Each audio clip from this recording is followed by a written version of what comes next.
What's going on, everyone? Welcome back to the channel, or if you're new here, thanks for joining us today. So today we're going to get into some race day updates for round number 2 of the Pro Motocross Series in Hangtown.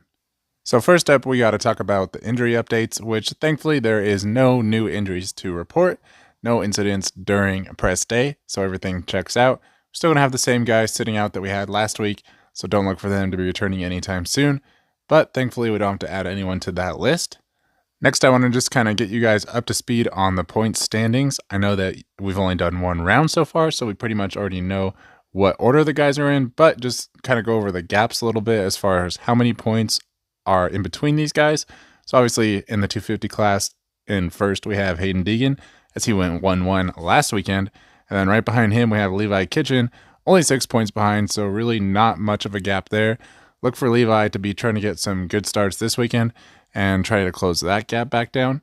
Then behind him, we have Tom Vial, who is 12 points behind the leader. So pretty manageable gap right now, but definitely want to stop the bleeding.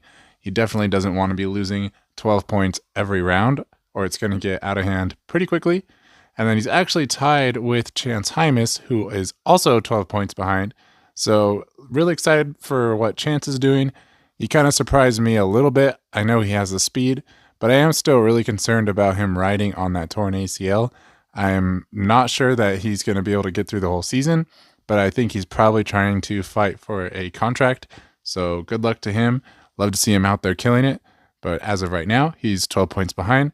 And then right behind him is going to be Jalik Swoll, who is actually 17 points behind. So I don't really look to be seeing Chance or Jalik as championship contenders. But right now they're off to a good start and we're still within striking distance. So if they can put in a great ride this weekend, maybe they can stick in there for a little bit. And then a couple other guys I would like to just keep my eye on this weekend in the class. It's going to be Joey Savacci. So Joey actually had the speed to be right there. He was in the top 5 in moto number 1 last weekend, and then he crashed off the start in the second moto. So he's kind of buried in the points, but I actually consider him a championship threat if he can get things rolling this weekend.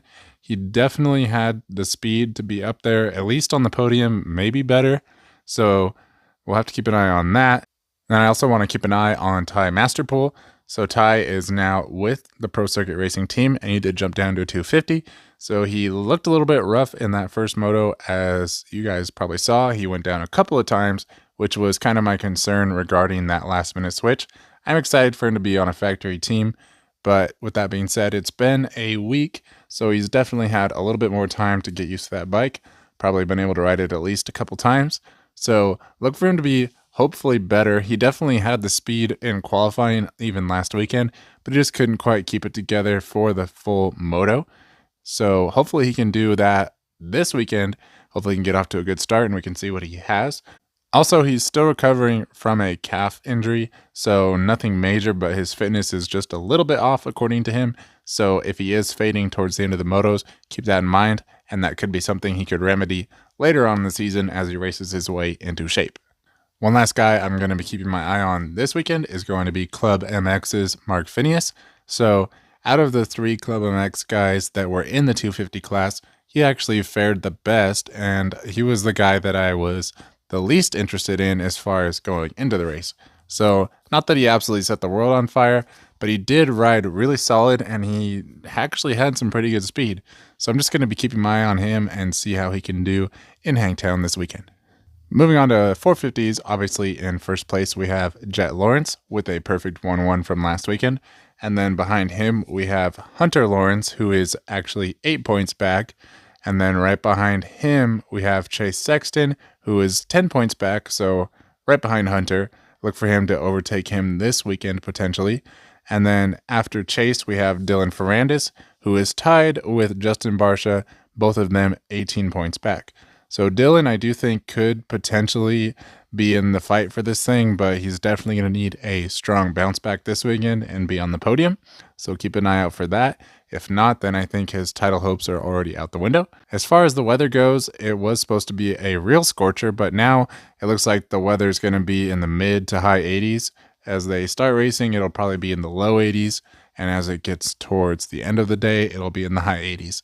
So definitely still hot, but not nearly as bad. Look for these guys to be able to get worn down a little bit more than last weekend, as it was only in the 60s. So definitely going to be a new challenge as far as that goes. And then as far as the track goes, it's still the same old good old Hangtown, but it sounds like they did add a lot of sand to try to get the dirt to not be quite so hard packed. So we'll have to see how the track breaks down. That could be an interesting factor and just something that could change the way that the track races this weekend. So definitely keep your eye out for that as well.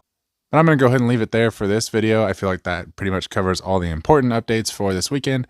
Hopefully you guys are enjoying the series and enjoying the videos. I'll be bringing you update videos before each and every race for the rest of the season. That being said, if you guys made it this far in the video, appreciate you sticking around, and I will see you in the next video.